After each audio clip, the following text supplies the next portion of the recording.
What is bullying, and what do you do when a child tells you they're being bullied? In decades gone by, we were taught to say, "Sticks and stones may break my bones, but words will never hurt me." And children were told to either ignore it or tell the teacher. Life and the way that children can be bullied has changed radically over the years, and the consequences of bullying have been very severe.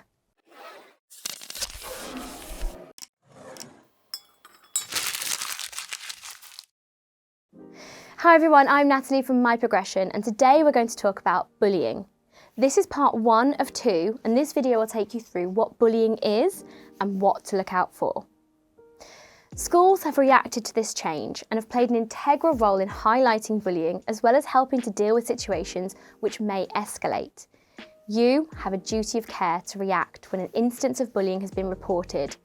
You're part of a team of people who are there to support pupils in their education and care for their well-being, which includes being bullied. Bullying has a huge impact on pupils in so many ways: self-confidence, attendance, mental health, and it can also be physical. Bullying is likely to affect on school life, home life, and social life. With the many forms of communication from face-to-face to use of social media, there's a real need to be active and vigorous in our approach to dealing with bullying. As an educator, we'd love to hear from you and your experience of supporting bullied pupils, as well as dealing with those who bully. Advice and tips are gratefully welcomed so we can share good practice. The impact of bullying can be huge and have a negative effect on the pupil and family in all aspects of life. So what is bullying? The repetitive, intentional hurting of one person or group by another person or group, where the relationship involves an imbalance of power. Bullying can be physical, verbal, or psychological. It can happen face-to-face or online. Perhaps we can all cast our mind back to when we have felt bullied. Obviously, if you haven't ever experienced this, then you are very lucky. Bullying can occur whether you're a child or an adult. We might have felt threatened, intimidated, belittled, or excluded.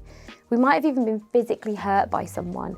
It isn't pleasant, and literally can change how you feel about yourself and how you feel about a situation in an instant.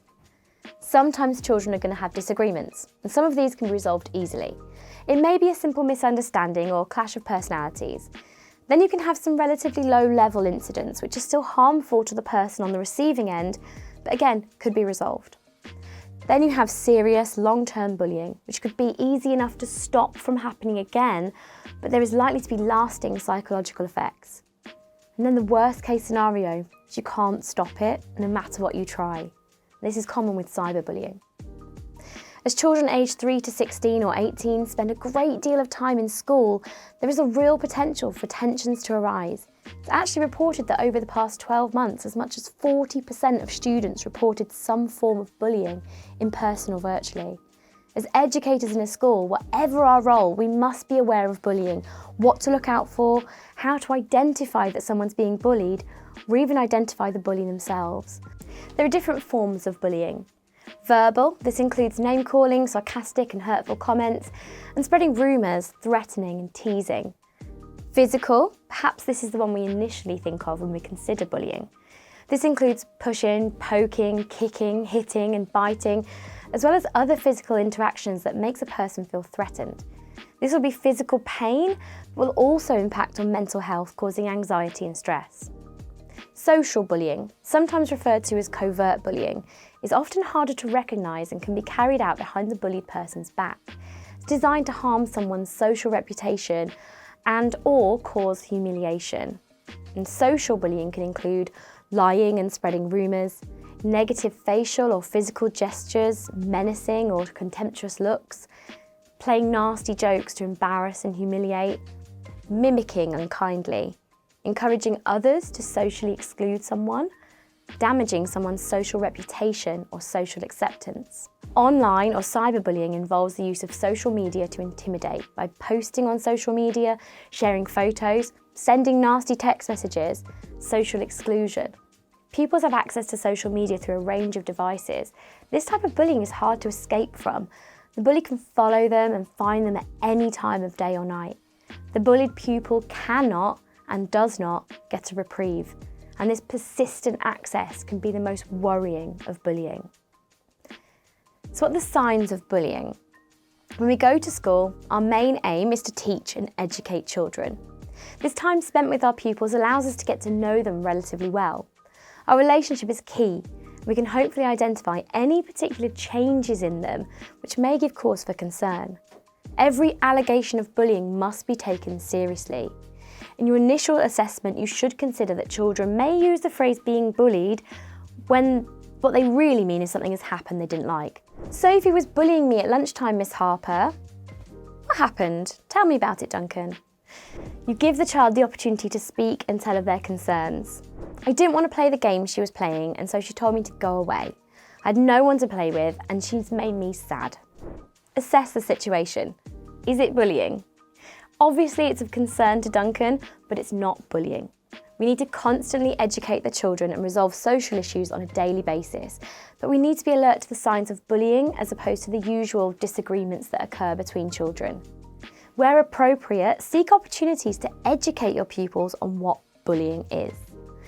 We have to be the eyes and ears in the classroom as well as the role model, so why not use opportunities of questionable behaviour as teaching points to support anti-bullying and set high expectations of behaviour. The signs of someone being bullied can present in a variety of ways, and it may need a team of people from family and friends, teachers and support staff to perhaps identify changes and become aware. Remember, the pupil is most probably scared of the consequences of disclosing an act of bullying. Emotional and behavioural signs of bullying. Changes in sleep patterns or eating patterns. Frequent tears or anger and mood swings. Feeling ill in the morning. Becoming withdrawn or start stammering. Becoming aggressive and unreasonable. Refusing to talk about what's wrong. Targeting siblings.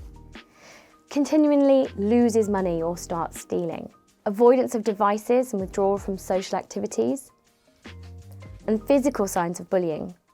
Has unexplained bruises, cuts, scratches. Comes home with missing or damaged belongings or clothes. Comes home hungry.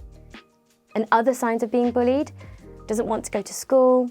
Changes their route to school or are frightened of walking to school. Doesn't want to go on the bus, train, tram, or school grades beginning to fall.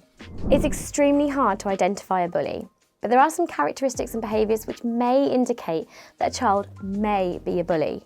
We sometimes assume that children who bully are bad kids, but many otherwise well-behaved children get involved in bullying. Sometimes they want to fit in with a group of children who are bullying. Children who want attention, are naturally assertive, may also become bullies. They may not understand how their actions or words impact other children. Children who are bullied themselves, whether at home or at school, often become bullies too. A few signs that may point towards the fact a child is bullying can be a positive view towards violence, often aggressive towards parents, teachers and other adults, a need to control and dominate others and situations, hot-tempered, impulsive and easily flustered. They often test limits, boundaries and break rules, or show little sympathy towards others who are being bullied. You have a duty of care when you work in education. It's your responsibility to ensure the children and young people you work with are kept safe from harm. Bullying is so damaging and can have lasting effects. I hope this video will assist you in identifying if one of your students is being bullied. Tune in next week for part 2, where we'll go through what the school's responsibility is and what you need to do if a child is being bullied. I've been Natalie from MyProgression, and let's keep your career in motion.